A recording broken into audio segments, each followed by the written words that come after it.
welcome back to the Guillotines Guitar Studio here in Hartsville, South Carolina. Yes, we are. We are back here for another episode. Sorry. Didn't have a camera there. So, yeah, one of our cameras messed up, so we're improvising tonight. One of our cameras. Our cameras are fine. Our camera operator didn't show up. Yeah. See, people don't know we've got an entire crew going on behind the scenes here. Yeah, Chuck didn't show up. And, Chuck was supposed to be running Scott's camera, and he's not here. I know. He was doing some filming. Damn, we said we weren't going to do that. We said it. It's okay. So, tonight on Guillotines and Guitars, we're talking about Sum41. They're retiring for some reason. I think they're young lads like disbanding. Or disbanding. They're separating. They're not retiring. I got questions. They're disbanding. I have questions. Why they're disbanding? I got questions. From what I know about at least one of the members, I have a feeling about why, but we'll get into that later. We'll dove into that one. Yes, we're gonna delve into that. We're gonna dove into that one. So, we're talking about Sum41. One of my favorite bands. I love this group right here. The attitude, and they got the grunge going on. What is your favorite song? And I think I know. Oh, I know. I think it's In Too Deep. Oh, no, is it? Yeah, that's not what I was. I'm probably thinking the same thing you thought he was going to say. Yeah, In Too Deep's a good song too. Though. But I know what you're talking about. Because you don't know us at all with no people fall. There you go. Good job. I thought it was going. I would have done the whole song. I would have right too. now. Sum41 be proud. That's why I want a microphone behind the drums. Yeah, but that's why you don't get one behind them. I'm just saying, for moments like that. I mean, you'll decide to sing every song, and I sing this one at home all the time. Yeah. Yes, I'm a great harmonizer. Yeah. It sounds good. With I'm a maniac behind the drums. Yes. You got that right. All right. So we're talking Sum41, about but we're talking about. We're not just talking about them as a band. We're talking about the fact that they're not retiring. They're going their separate ways. Well, I had it wrong then because I didn't know. I thought they were. I didn't know that. It's a band separation. That is sad because that was a tight ass band. They were tight, and they were. And Kimberly, my wife, said the bass player looked like me as a young strapping lad. But if you watch the bass player in that song, because you, what's the name of that song? You will see. Name that song. Let me see it. Hold on. Heavy metal. I don't know if they say the title in the Fat song. Lip. Fat Lip. Thank you, Scott. The people working out, walking the treadmill right now, listening to our podcast, love the fact that you just screamed at them. It's like T-Rex. If I know that I know something, I'm a screaming out loud. Make sure everybody knows. Yep. You're going to make sure everybody on the treadmill. No, buckle! You're going to make sure people on the treadmill beside them know too. Are you talking about the prehistoric animal? Well, anyway. T-Rex. T-Rex. So hold on, whoever. Well, hold on. We're talking about what you said. We're moved past that. Is it T-Rex? T-Rex. T-Rex. Yes, it's T-Rex. Or T-Rex. I didn't think about it the way you just said it, but you're right. T-Rex. Like, is that a Triceratops? No, it was the T-Rex. What I just did was T-Rex. What? What did you do? When you do T-Rex, ball liquor, like urges. When you have urges to say something, that's Tourette's. I think that's Tourette's. Yeah. With a T. Some people call that Tourette's. Tourette's. Yeah. I call it T-Rex. T-O-U-R, yes. But that's okay. You call it whatever you call it whatever you want, sweetheart. You got this. Boo boo. Yeah. Do you, boo boo? I'm not going to do it now. So in 1999, the band signed a record deal with Island Records. Who heard of Island Records? Have you ever heard of Island Records? Yeah. Have you? Yeah. Who signed? I'm an island boy. That's what I'm trying to make it. I've been trying to do that. No, yep. Island Records, they signed Sum 41. Because I'm trying to make it. Is that it? Island Records signed I got T-Rex. Sum 41. Yeah. So we're doing let's see. Island Records is blah blah blah. So with that album, they did Fat Lip and In Too Deep. Oh wow, that's two of my favorite songs. Yeah, both of their songs are on that album. On that album. Damn, they're really famous in Canada. Well, they're from Canada. So their influences are. Have you ever heard of any of these bands? Black Flag. Yes. I can't say that word. Pennywise. What band? Pennywise. What's the other one? Superchunk. Weezer. Beastie Boys. The one you said. Bad Religion. Hold on, I ain't done. Buzzcocks. Yeah, they're Nirvana. they're Ramones, very. Social Distortion. The Offspring. Foo Fighters. Yeah. The Police. That's cool. They're heavily favored. Judas in a lot Priest. I'm not a lot of done. punk. I'm not done. Hold on. Iron Maiden. Who knew? How about this? Guns N' Roses. They mentioned Iron Maiden and Fat Lip. Anyway. Metallica, Anthrax, And the Fat Lip- Vandals, Megadeth, Slayer. Can you stop yelling at the people? Yeah. Well, Fat Lip- Scott's trying to. In Fat Lip, they mentioned Iron Maiden and Judas Priest Didn't know that. in the song. I had no clue. That's literally the second Well, verse. What? It's the lyric. Somebody sing it to me. I want to Second hear verse. it. So sing it to me. Where it said, I don't know exactly the lyric. but I have to go through the whole song, Yeah, but yeah. Son and Priest were the guys that we praised, Yeah. or the bands that we praised. Maiden and Priest. Maiden, yeah. Oh, Maiden wow. and Priest were the bands that we praised. Because It wasn't I- bands. What's the words now? Now I'm confused. don't Maiden and Priest were the blank. I'm curious and to know the band. You didn't know how to pronounce it. What? I think. Well, he said he couldn't say it. So, but for you to say that, we don't know if that means you can't read it. Second name or whatever. Fugazi. Fugazi. Oh, Fugazi.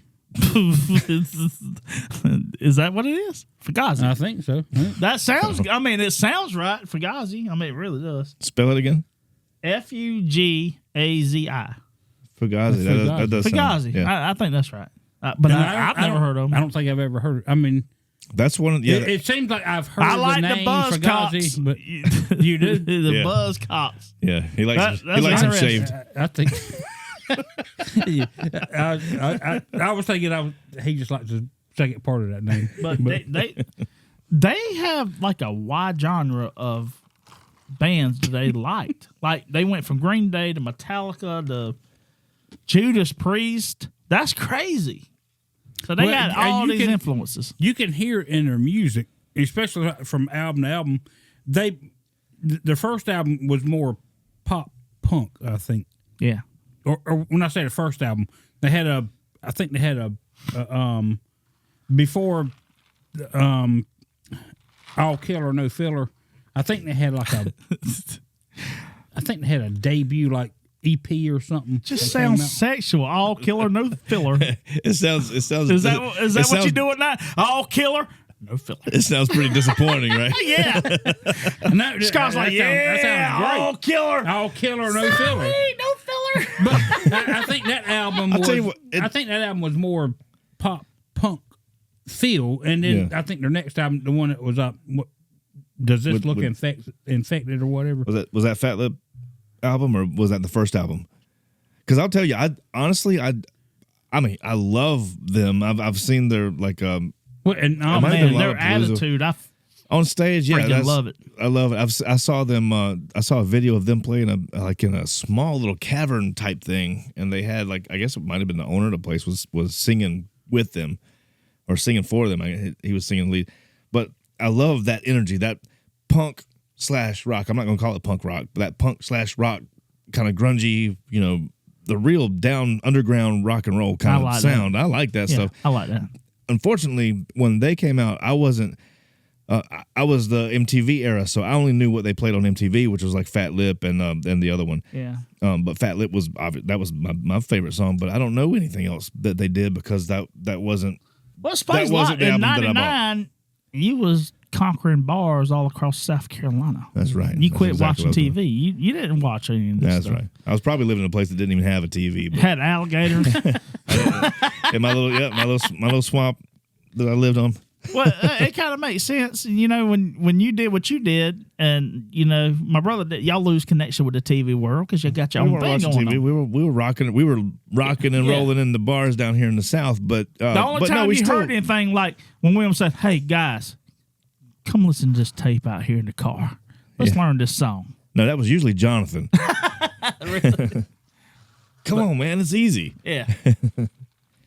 Yeah. So anyway, I didn't know a whole lot of. I don't know their backstory. I don't know what album was what song was on what album. I don't know which. And I remember when they first came out. I mean, it was something new and different, and it was to me. I liked it, you know. And I might be wrong. I thought No Killer.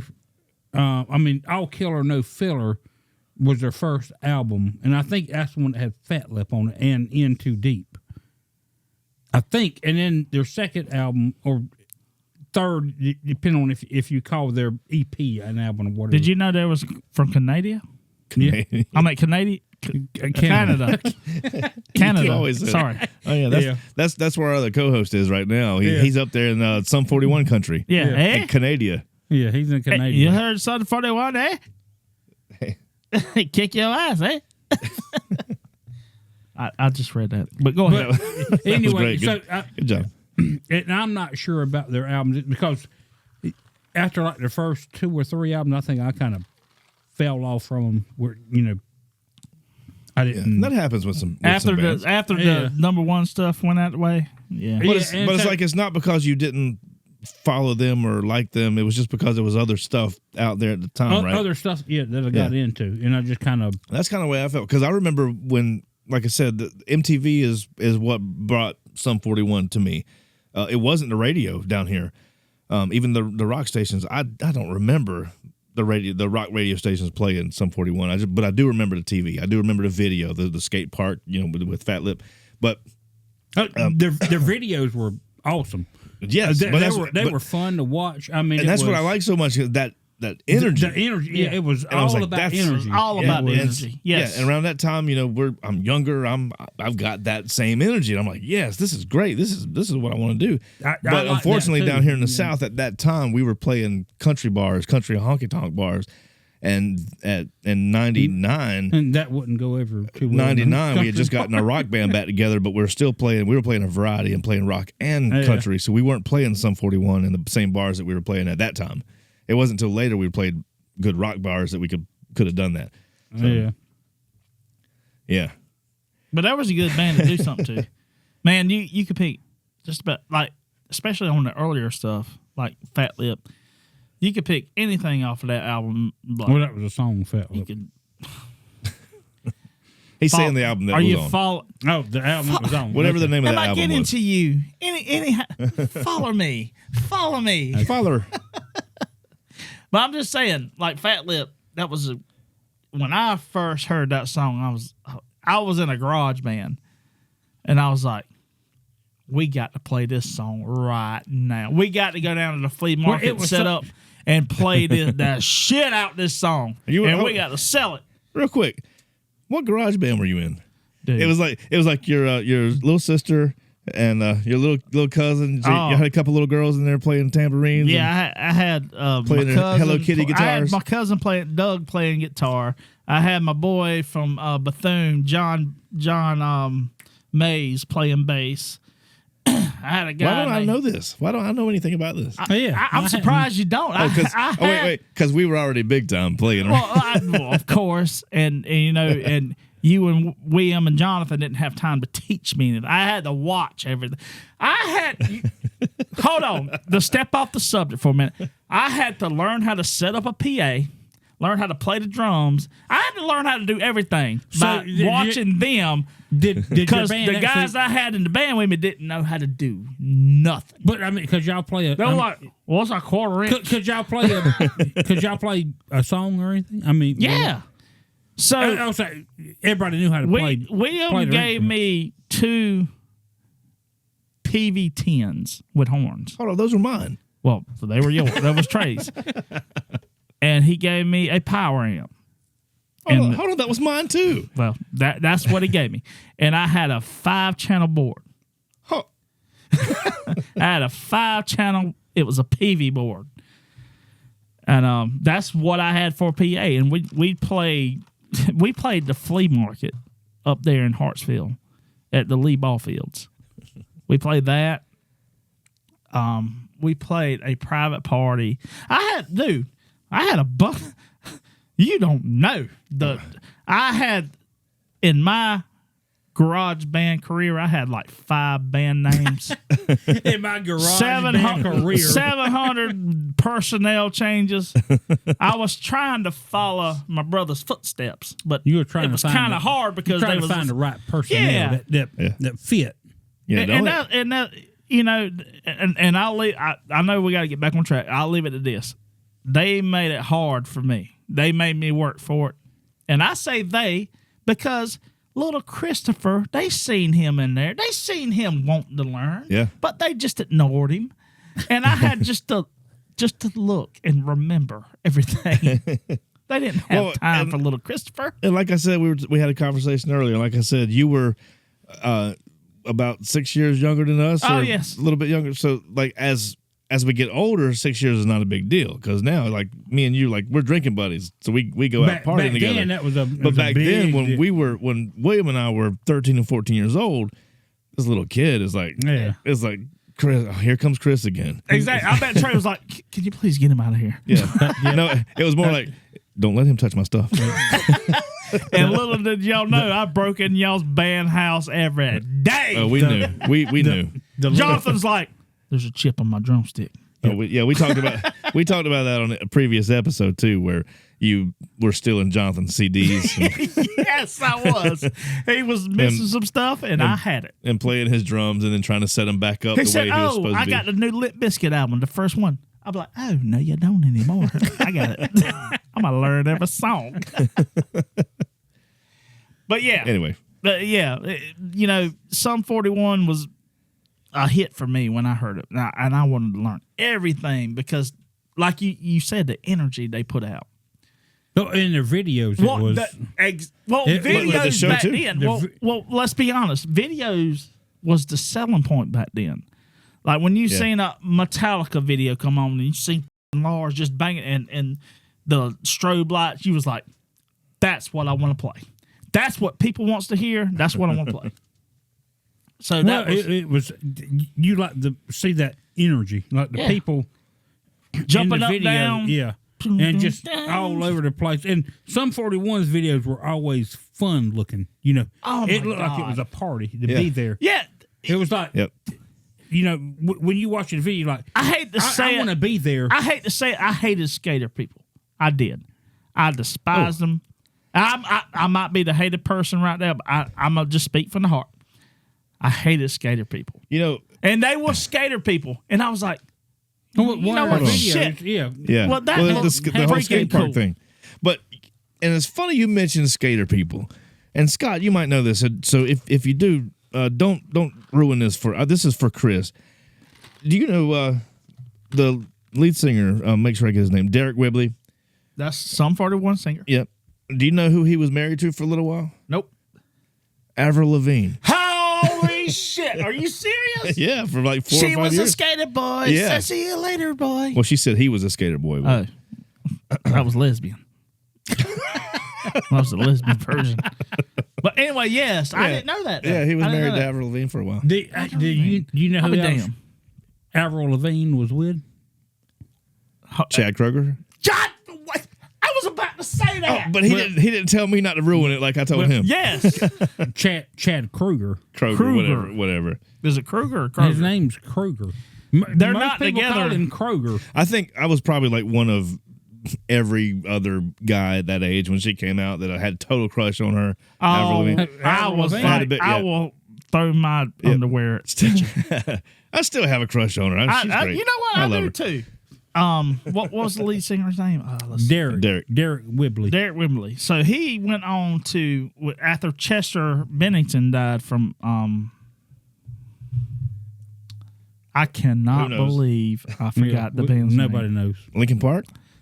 Thank you, Trey. So when they went on a hot, there was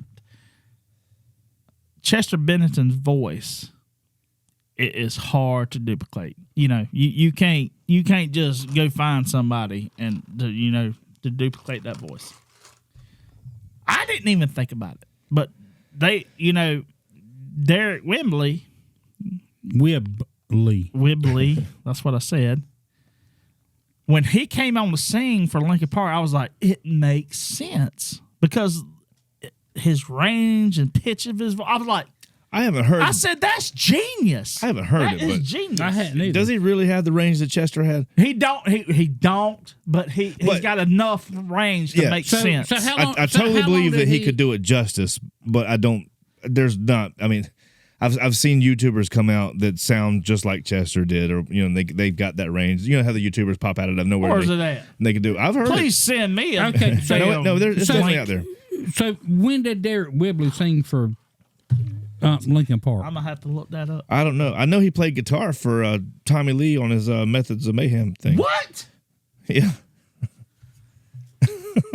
See, this is what happens when you do. How deep? This is when you do research before the show, Chris. You know something else? I didn't know that the punk scene went into the rock scene. Well, see, you're calling it punk though, and I think a lot of people.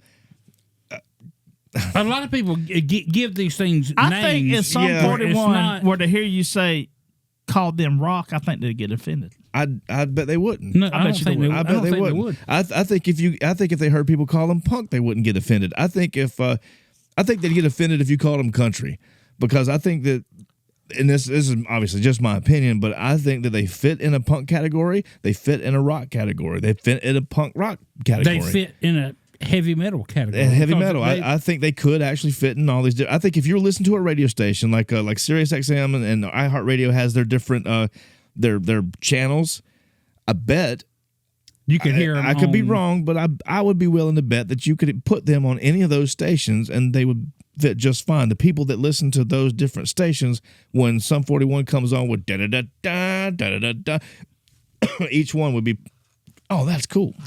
It fits in that station.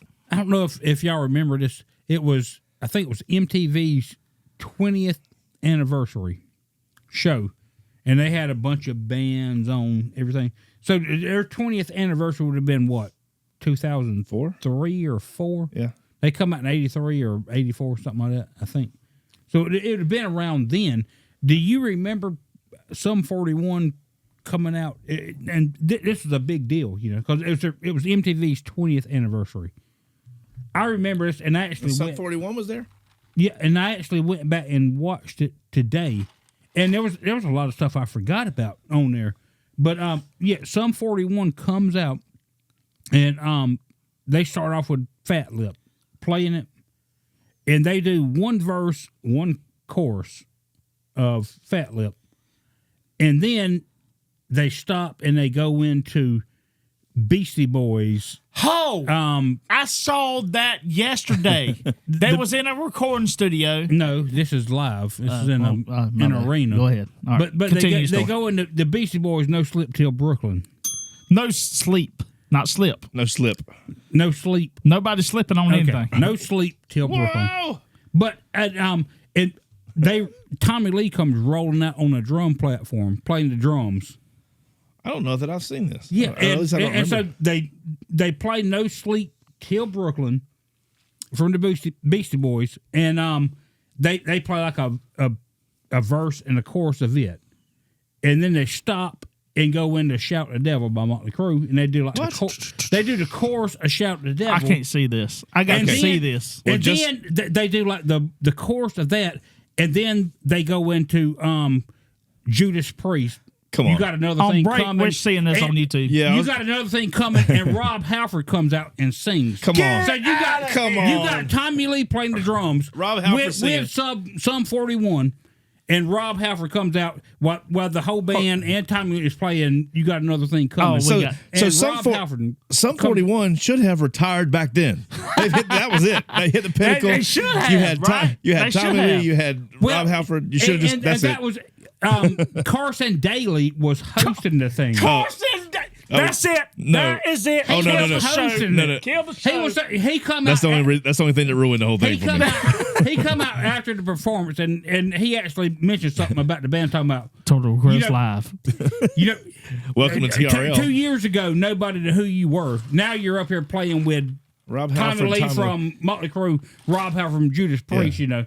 And they were like, you know, these are guys we grew up with, you know. I mean, it was it's just like a dream come true, you know. I mean, it was it was surreal watching that whole thing. That's insane.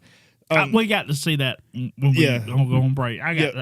We need to. We'll bring it up and watch it. We need to wrap it up, but before we do, let's go into what we really want to talk. Well, where we're trying to go with all of this while we're talking about Sum 41, and it's the fact that they're not breaking up, they're not retiring, or they are breaking up, I guess, but they're not retiring.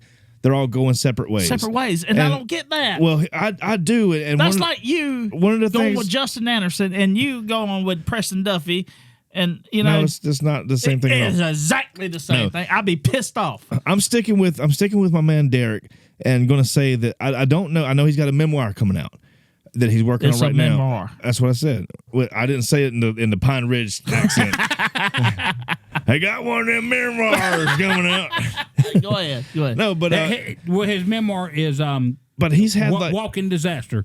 Okay. My Life Through Heaven and Hell, which Heaven and Hell is the double album they just put out, which is going to be their last album. So he's got the memoir coming out, but him specifically, he's had like how many back surgeries?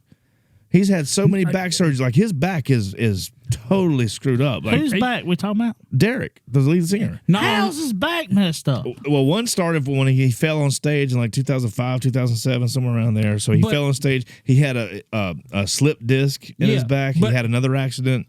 Not only that, you know, he had from drinking so much, his liver and that he had because all it was complications. because he was self-medicating after one of the things, right? That's what I heard one time, that was self-medication after hurting himself. So he had all these issues with his back. And also I think I read where it was one night. He said it was like 12 o'clock at night. He was drinking heavily. He said he used to drink heavily all the time, drink liquor, beer, whatever, you know. And he said it was one night he was watching a movie, was drinking, and he passed out, and started feeling like, you know, something's not right, and had to be rushed to the hospital. And he was in the hospital for like a month, I think. Jesus. Yeah, because his kidney and his liver failed him.